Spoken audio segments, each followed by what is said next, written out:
ముఖ్యమంత్రి రేవంత్ రెడ్డి నేడు ఉమ్మడి మెదక్ జిల్లాలో పర్యటించనున్నారు. వివరాలను మా ప్రతినిధి రామకృష్ణ ప్రత్యక్ష ప్రసారం ద్వారా అందిస్తారు.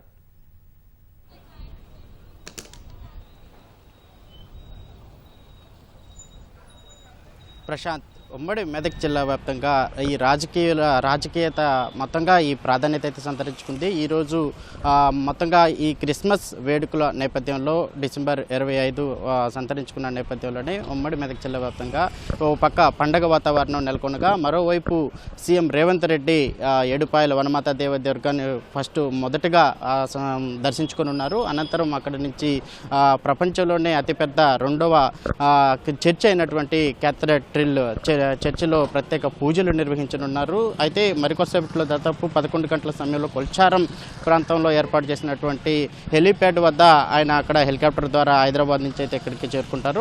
అక్కడి నుంచి రోడ్డు మార్గం ద్వారా అమ్మవారిని దర్శనానికి అయితే వెళ్తారు. అయితే అక్కడ పలు అభివృద్ధి పనులకు శంకుస్థాపన చేస్తారు. దాదాపు 473 కోట్ల నిధులతో ఈ పలు అభివృద్ధి కార్యక్రమాలకు శంకుస్థాపన చేస్తారు. అక్కడ నుంచి రోడ్డు మార్గం ద్వారా మెదక్ పట్టణంలో ఉన్నటువంటి క్యాథడ్రల్ చర్చిలో ఉన్నటువంటి యేసుక్రీస్తుని ప్రత్యేక పూజలు నిర్వహిస్తారు.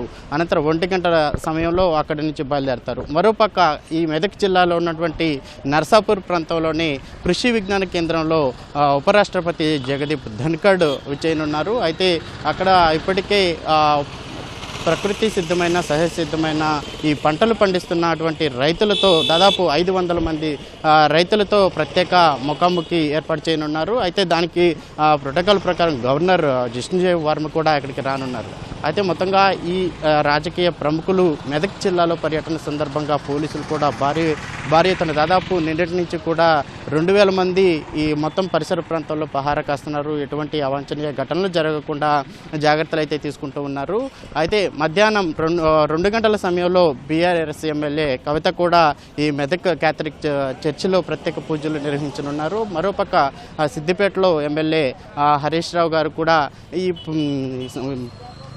క్రిస్మస్ సందర్భంగా పండగ వాతావరణంలో స్థానికంలో ఉన్నటువంటి బీఆర్ఎస్ కార్యకర్తలు కావచ్చు, అదేవిధంగా ఈ ప్రభుత్వ పెద్దలు అయితే మొత్తంగా ఈ పండగ వాతావరణం నేపథ్యంలోనే ప్రత్యేక పూజలు నిర్వహించనున్నారు. మొత్తంగా మరికొద్దిసేపట్లోనే సీఎం రేవంత్ రెడ్డి మొదట కొల్చారం హెలీప్యాడ్ వద్ద హెలికాప్టర్ దిగి అక్కడి నుంచి రోడ్డు మార్గం ద్వారా వనమాతాదేవి ప్రత్యేక మెదక్ జిల్లాలో 2 ప్రత్యేకమైన దర్శనాలు ఉన్నాయి. అయితే ఏడుపాయల వద్ద ఉన్నటువంటి అమ్మవారిని వనమాతాదేవి దుర్గాదేవిని ప్రత్యేక పూజలు చేసిన అనంతరం అక్కడ ప్రత్యేక నిధులు కేటాయించినటువంటి ఈ నిధులతో శంకుస్థాపన చేయనున్నారు. అనంతరం మెదక్ చర్చి వద్దకు వెళ్ళి అక్కడ ప్రత్యేక పూజలు చేసిన తర్వాత అక్కడి నుంచి హైదరాబాద్ బయలుదేరనున్నారు. ప్రశాంత్,